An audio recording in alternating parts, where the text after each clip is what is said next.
ഏത് വകുപ്പെന്ന് ഇപ്പോഴും അദ്ദേഹത്തിന് ഇത് അറിയിച്ചിട്ടില്ല എന്നാണ് ആശാൻ പറയുന്നത്. ഇപ്പോൾ നമ്മളോടൊപ്പം ചേരുകയാണ് മണിയാശാൻ. ഇപ്പോൾ ഫോൺ അഭിനന്ദന സന്ദേശങ്ങളുമായി ഫോൺ കോളുകൾ വരുന്നു. മണിയാശാൻ കഴിഞ്ഞ ദിവസം ഇവിടുന്ന് പോയപ്പോ MLA ആയിരുന്നു. ഹലോ, മണിയാശാൻ കഴിഞ്ഞ ദിവസം ഇവിടുന്ന് പോയപ്പോ MLA ആയിരുന്നു. തിരിച്ചെത്തിയത് മന്ത്രിയായിട്ടാണ്. എങ്ങനെയാണ് എങ്ങനെ മന്ത്രിയാവാൻ പോവാണ്? എന്താണ് പ്രധാന തീരുമാനങ്ങളൊക്കെ?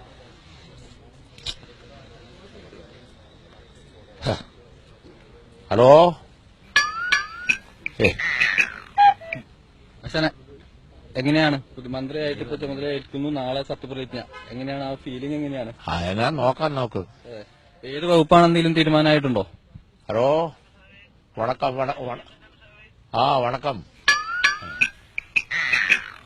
തീർച്ചയായും ഇപ്പോൾ ഫോൺ സന്ദേശങ്ങൾ വന്നുകൊണ്ടിരിക്കുകയാണ്. രാജേന്ദ്രൻ MLA ആണ് ഇപ്പോൾ വിളിച്ചിരിക്കുന്നത്. എന്താണ് ഈ പുതിയ തീരുമാനങ്ങളൊക്കെ?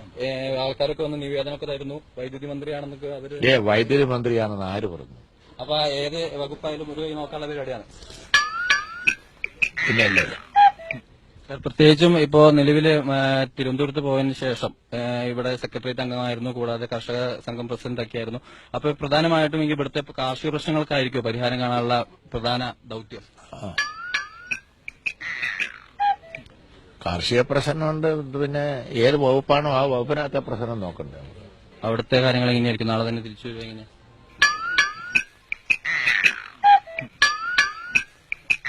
തീർച്ചയായും മണിയാശാൻ തിരക്കിലാണ്. അതുകൊണ്ട് തന്നെ എത്രയും പെട്ടെന്ന് ഇവിടെ നിന്ന് പോകാനുള്ള തിരക്കിലാണ്. ഇപ്പോൾ ഫോൺ സന്ദേശങ്ങൾ വരുന്നു.